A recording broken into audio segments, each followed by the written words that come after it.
암흑물질 확인. 암흑물질이 설사 존재한다 하더라도 빛에 반응하지 않으므로 우리 눈에 보이지는 않는다. 그러나 학자들은 암흑물질이 존재한다면 일반 물질에 가하는 중력 때문에 간접적인 방식으로 존재를 확인할 수 있다고 설명했다. 은하의 빛이 지구로 오는 동안 어떻게 구부러지는지, 즉 중력 렌즈 효과가 어떻게 나타나는지 밝혀내 빛을 구부러지게 만드는 암흑물질의 위치를 밝힐 수 있다는 것이다. 현재 암흑물질의 존재는 확실한 사실로 받아들여지고 있지만 문제는 이를 어떻게 검출해내느냐는 것이다. 레이나 마루야마 예일대 물리학 교수는 4 곱하기 2 배열로 탈륨이 첨가된 요오드와 나트륨 결정체 106kg을 사용한 8개의 낮은 배경을 사용하여 우주 공간에서 날아오는 암흑물질 입자가 요오드와 나트륨의 원자핵과 충돌할 때 방출되는 광자를 포착하는 장치를 개발했다. 요오드와 나트륨 결정 집합체를 빛발광 액체에 담그면 결정체에 의해 관측된 방사성 배경을 식별한 다음 이를 감소시키게 된다. 이 검출기는 구리와 납 및 플라스틱 차폐 요소로 만들어진 중첩된 차폐기 안에 들어있어 우주 방사선을 비롯한 외부 방사선 유입을 억제한다. 이는 그동안의 검출기를 크게 개선시킨 것으로 보다 정확한 암흑물질에 대한 정보를 확보할 수 있을 것으로 예상되었다. 암흑물질이 워낙 매력적이므로 많은 천문학자들이 이의 규명에 도전했지만 번번이 검증에 실패했다. 일본에서 암흑물질의 위치를 처음으로 확인한 것은 물론 우주의 거의 모든 영역에 분포돼 있다고 발표했다. 물론 이를 직접 측정한 것은 아니다. 암흑물질은 빛에 반응하지 않기 때문에 우리 눈에 보이지는 않지만 그것이 일반 물질에 가하는 중력 때문에 간접적인 방식으로 존재가 확인되는데 일본에서 컴퓨터 시뮬레이션을 이용해 무려 2,400만 개의 은하에 관한 자료를 모델로 만들었다.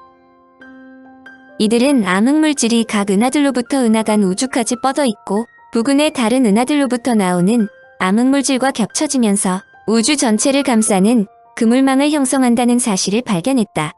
특히 은하의 빛이 지구로 오는 동안 어떻게 구부러지는지, 즉 중력 렌즈 효과가 어떻게 나타나는지 계산하여 빛을 구부러지게 만드는 암흑물질의 위치를 밝힐 수 있었다고 발표했다.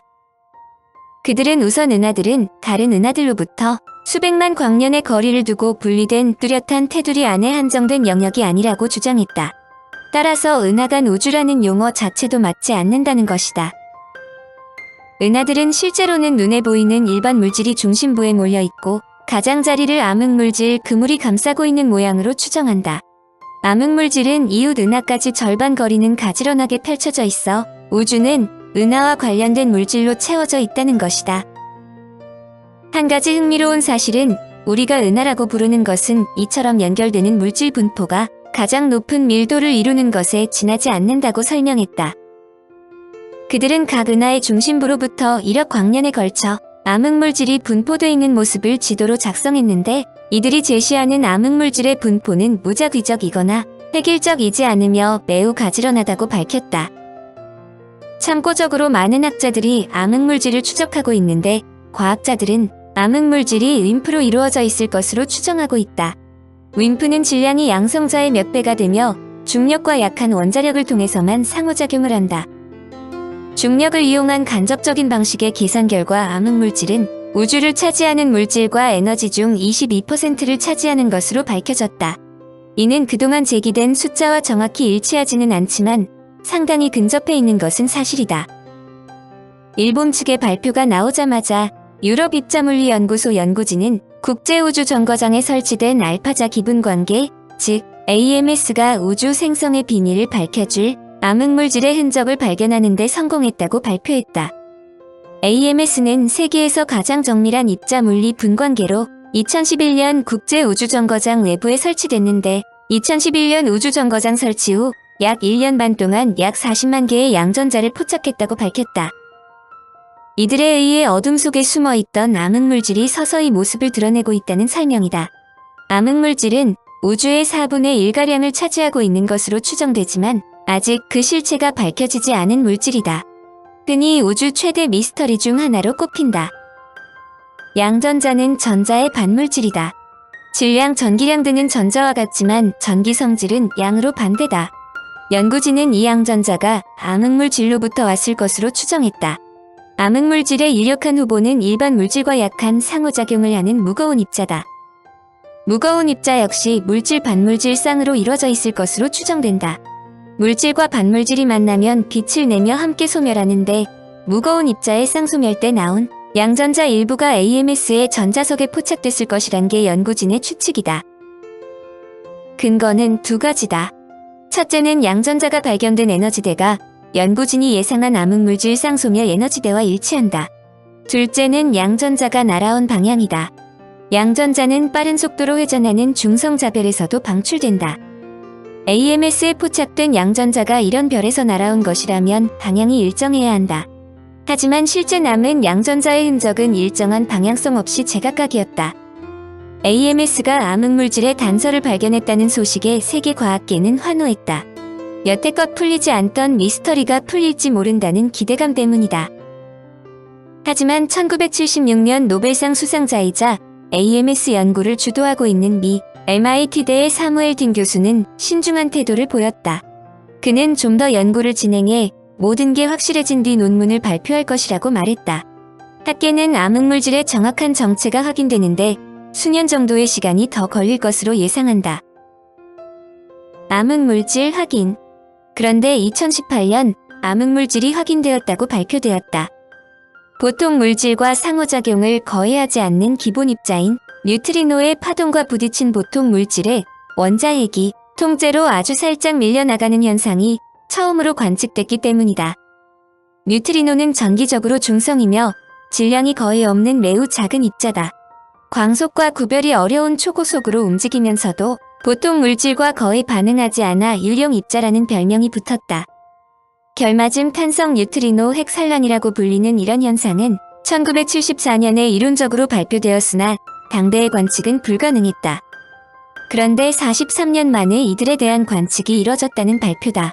이들의 중요성은 우주 질량의 80%를 차지하는 것으로 추정되나 천문학적으로 직접 관측되지 않고 있는 암흑물질과 암흑에너지의 성질을 규명하고 현재 지구 등 행성의 구성 물질을 만들어낸 초신성 폭발의 메커니즘을 밝힐 수 있다고 알려지기 때문이다.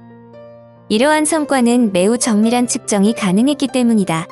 그동안 암흑물질에 대한 연구가 불가능하다고 생각한 것은 가벼운 탁구공이 무거운 투포환과 부딪혔을 때 투포환의 미세한 움직임을 포착하기보다 훨씬 더 어렵다고 생각했기 때문이다.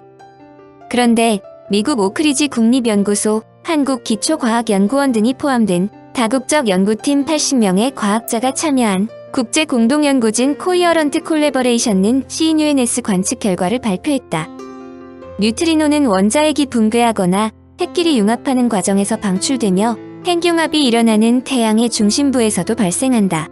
태양에서 나온 뉴트리노는 지구에서도 손톱 크기 면적의 초당 수천억 개 정도가 지나갈 정도로 많다고 추정하지만 유령 입자라는 별명처럼 이를 관측하는 것이 간단한 것은 아니다. 학자들은 미국 오크리지 국립연구소의 화쇄 중성자 소스로 불리는 연구시설을 이용해 뉴트리노 빔을 발생시키고 이 빔을 검출기에 쏘아 실험했는데 이들에 대한 자료가 확보되었다는 것이다. 물론 이 결과로 암흑물질 자체를 규명한 것은 아니라는 설명이다. 그러나 동연구에 참여한 유종희 교수는 그동안 이론적으로만 제시됐던 중성미자의 결맞음, 상호작용을 최초로 입증한 연구 결과이며 암흑물질 검출 실험의 중대한 방해 요소 중 하나인 중성미자의 중요한 특성을 이해한 것이라고 설명했다. 암흑물질도 서서히 모습을 밝혀낼 수 있을지 모른다는 뜻이다. 여기에서 중성미자는 상당한 의미를 갖고 있다.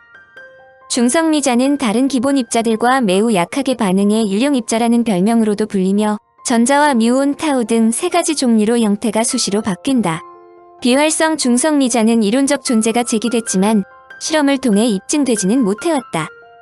기존 중성미자는 자연계에 존재하는 네 가지의 입자 간 기본 힘 중 양력과 중력에 상호작용하지만 비활성 중성미자는 중력 상호작용만 하기 때문에 다른 중성미자의 형태와 섞였을 때만 감지할 수 있다고 알려졌기 때문이다. 비활성 중성미자가 많은 학자들의 관심을 끈 것은 이 입자가 중력의 영향은 볼 수 있지만 다른 식으로 상호작용은 하지 않아 우주의 암흑물질을 설명할 수 있을 것으로 추정했기 때문이다. 물론 이들 측정 결과가 모든 학자들로부터 지지를 받은 것은 아니다. 아직 갈 길이 멀다는 뜻이다. 앞으로 계속 연구가 필요하다는 뜻으로 그만큼 암흑물질 규명이 중요한 요소가 되었다는 것을 의미한다.